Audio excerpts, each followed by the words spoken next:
সারা দেশ জুড়ে অনলাইন লেনদেন বাড়লেও আমাদের ক্যাশ বা নগদ টাকার প্রয়োজন হয়।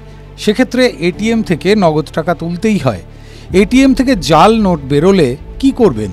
ধরুন 500 টাকার একটি জাল নোট নিয়ে আপনি যদি ব্যাংকে ফেরত দিতে যান, সেক্ষেত্রে এটা প্রমাণ করাই দুঃসাধ্য হয়ে পড়ে যে ওই নোটটি আপনি এটিএম থেকে পেয়েছেন। তাহলে কি করবেন? এটিএম থেকে বেরোনো কোনো নোট জাল মনে হলে এই ধাপগুলি মেনে চলুন।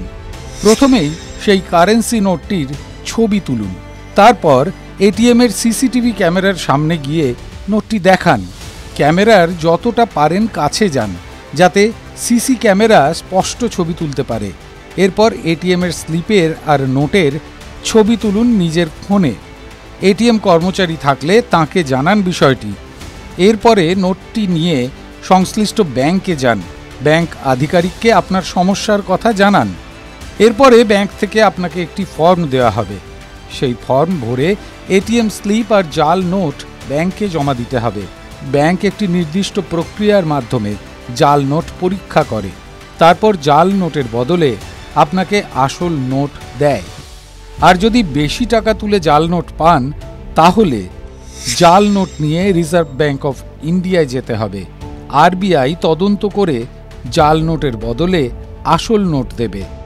কোনো কারেন্সি নোট জাল মনে হলে আগে মাথা ঠান্ডা রেখে এই কাজগুলি করুন, সুরাহা মিলবে। TV9 Bangla digital.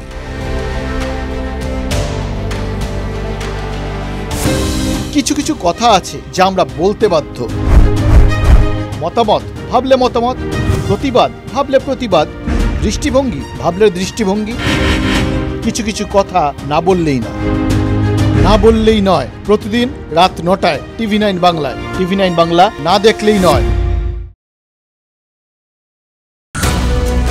জল, জঙ্গল, পাহাড়, গ্রাম, জেলা, শহর, জমি অধিগ্রহণ থেকে জমি মাফিয়া, দিকে দিকে আমাদের ক্যামেরা।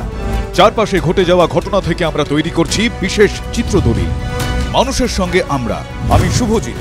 নিউজ সিরিজ দেখুন আমার সঙ্গে প্রতি রবিবার রাত 10টায় TV9 বাংলায়। TV9 বাংলা না দেখলেই নয়। তীব্র, তীক্ষ্ণ, স্পষ্ট, সরাসরি, স্ট্রেট কাট। আমি অনির্বাণ চৌধুরী। রাত 10টায় TV9 বাংলায় দেখুন স্ট্রেট কাট, সোম থেকে শনি রাত 10টায় TV9 বাংলায়। TV9 বাংলা না দেখলেই নয়।